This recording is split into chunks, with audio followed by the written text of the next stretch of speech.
வணக்கம் நண்பர்களே! இன்னைக்கு நம்ம பார்க்க போற நீதி கதை என்னன்னா, முரளிங்கிற ஒரு பையன் வந்து ஒரு கிராமத்துல வாழ்ந்தான். அவன் வந்து அறிவாளியும், திறமைசாலியாவும் இருந்தான். அவன் என்னன்னா, இப்ப வந்து நண்பர்களோட வந்து எப்பயுமே விளையாடுவான். அப்ப வந்து அவன் எப்பயுமே பொய் பேசிக்கிட்டே இருப்பான் எல்லார்ட்டயுமே. மற்றவர்களா இருக்கட்டும், யாரா இருந்தாலும் சரி, அவன் பொய் அதிகமா பேசிக்கிட்டே இருப்பான். ஒரு நாள் அந்த முரளிங்கிறவன் ஊர்ல வந்து பார்த்தீங்கன்னா, ஒரு அழகான செல்வ செழிப்பா ஒரு குகை ஒண்ணு இருக்கும். அந்த குகையில திருவிழா நடந்துச்சு. இந்த குகைக்கு அவன் நண்பர்களோட போயிருந்தான். யாரு? முரளிங்கிறவன். நண்பர்களோட போயிட்டு, அந்த குகைக்குள்ள யார் இருக்கான்னா, முருகன் இருக்காரு. முருகன வழிபட எல்லாரும் போயிருந்தாங்க. இப்ப முருகன வழிபட்டுட்டு இருக்கிறப்போ, ஒரு சாமியார் அங்க ஒருத்தர் இருந்தாரு. அந்த சாமியார் வந்து என்னன்னா, வந்து அங்க உள்ள எல்லார்களுக்கும் அறிவுரை சொன்னாரு. முருகன்கிறவர் வந்து உண்மையின் கடவுள். அதனால வந்து பொய் பேசி, ஏமாத்தி இருக்கிறது தப்பு. அந்த மாரி இருந்தா யாராலயுமே வாழ்க்கையில வெற்றி பெற முடியாது.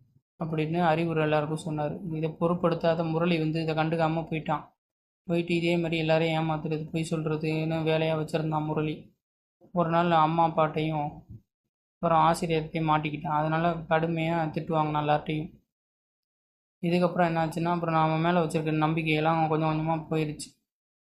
அப்புறம் என்னாச்சுன்னா, முரளி ஒரு நாள் வந்து குகை கோயிலுக்கு தனியா யாரும் இல்லாதப்ப வந்து முருகன் கால்ல விழுந்து வணங்கி, தெரியாம தப்பு பண்ணிட்டேன். நம்ம யார்ட்டயுமே நான் பொய் சொல்ல மாட்டேன், ஏமாத்த மாட்டேன், நல்ல பையனா இருப்பேன் அப்படின்னு முருகனை வழிபட்டுட்டு, அப்புறமா வந்து கொஞ்சம் கொஞ்சமாக அவன் வந்து நேர்மையாக மாற ஆரம்பித்தான்.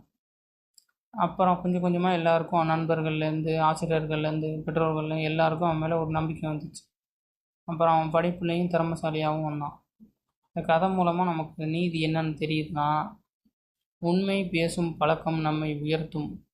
பொய் ஒரு நாள் வெளிவரும். உண்மையுடன் வாழ்வது வெற்றிக்கான முதல் படி.